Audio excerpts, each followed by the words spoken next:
नमस्कार, आप देख रहे हैं AP today news 24। Hearty tourism को मिलेगा बढ़ावा, रामगढ़ बनेगा पर्यटकों के आकर्षण का केंद्र। सरोवर नगरी नैनीताल से दूर उत्तराखंड के पहाड़ी क्षेत्रों में हार्टी टूरिज्म को बढ़ावा देने के लिए प्रयास तेज हो गए हैं। पूर्व केंद्रीय मंत्री सांसद ने रामगढ़ स्थित सेब बागान का निरीक्षण करने के साथ चल रहे कार्यों की जानकारी ली। निरीक्षण के दौरान सांसद अजय भट्ट ने कहा कि हार्टी टूरिज्म के माध्यम से पर्यटकों को नई तरह की यात्रा का अवसर मिलने के साथ ही सुखद अनुभव होगा।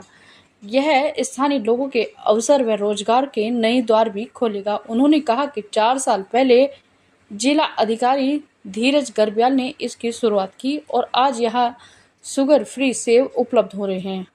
बताया कि रामगढ़ में 8 एकड़ भूमि पर 5 करोड़ से अधिक लागत से एक विशेष परियोजना विकसित की जा रही है।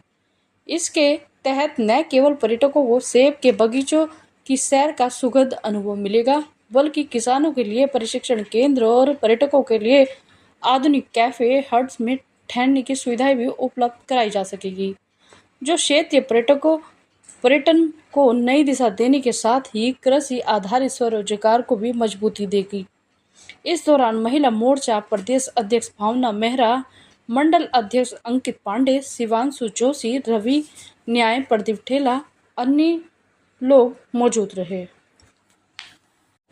नैनीताल से ललित जोशी की रिपोर्ट। बहुत अच्छा स्थान यहाँ पर हो गया है।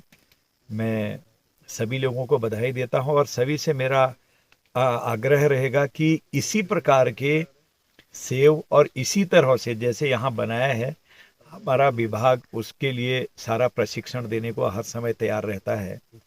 हॉर्टिकल्चर हमारा विभाग जो है हर समय कहीं ना कहीं जैसा बनाना चाहें, अगर ज़मीनें आपकी हैं, आपके पास पड़ा हुआ है कहीं पर भी कोई ऐसी ऊंचाई में तो ज़मीन का टुकड़ा, तो उस पर भी आप इसमें इसी प्रकार का काम करें।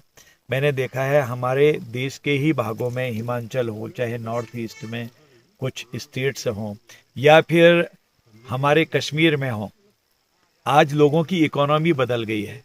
इसलिए मेरा आपसे अनुरोध रहेगा कि आप सभी लोग जो भी मुझे सुन रहे हों, जरूर यहाँ आइएगा रामगढ़ में और इस बगीचे को देखकर अपने वहाँ भी नए नए बगीचे जो आपने लगा रखे हैं उसके लिए और क्या प्रशिक्षण की आवश्यकता है और किस तरह से हम इसी प्रकार से जो हमारा ये बगीचा है, ये बगीचा ऑर्गेनिक है, पूरी तरह से ऑर्गेनिक बगीचा है। तो इसलिए मेरा आपसे निवेदन है कि इसमें हमें कई इसके फायदे भी हैं। एक तो शुगर फ्री है, चाहे किसी भी वैरायटी का सेब हो, और ऑर्गेनिक है। इसमें कहीं पर भी कोई अन्य प्रकार के जैसे कोई इसमें कोई कीड़े लगते हैं या अन्य चीज़ लगती है, उनको समाप्त करने के लिए कोई दवाई नहीं छिड़काव की जाती है, दवाई नहीं छिड़कते हैं। बहुत धन्यवाद। और मैं पुनः सब लोगों को, डिपार्टमेंट के लोगों को और जो इसमें काम कर रहे हैं उनको बधाई देता हूं कि 4 साल में आपने इतना अच्छा डेवलप किया है। और अभी 2100 पेड़ लगे हैं, इतने छोटे पेड़ हैं, और करीब 1.5-2 लाख में अभी कोई ये 2100 पेड़ों का ठेका भी किसी ने ले लिया है। ये तीसरी क्रॉप शायद इसमें आ गई है जहाँ तक मेरा ख्याल है। कुछ बड़े थे, फिर उससे मझले आए, ये फिर अभी बड़े होंगे अगली बार।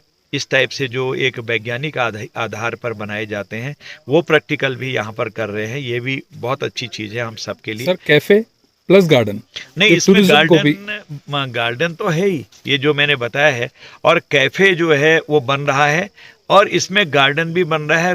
रुकने के लिए यहाँ पर छोटे छोटे कॉटेज भी बनाए जा रहे हैं। आने वाले दिनों में ये एक उदाहरण होगा हम सब के लिए कि किस तरह से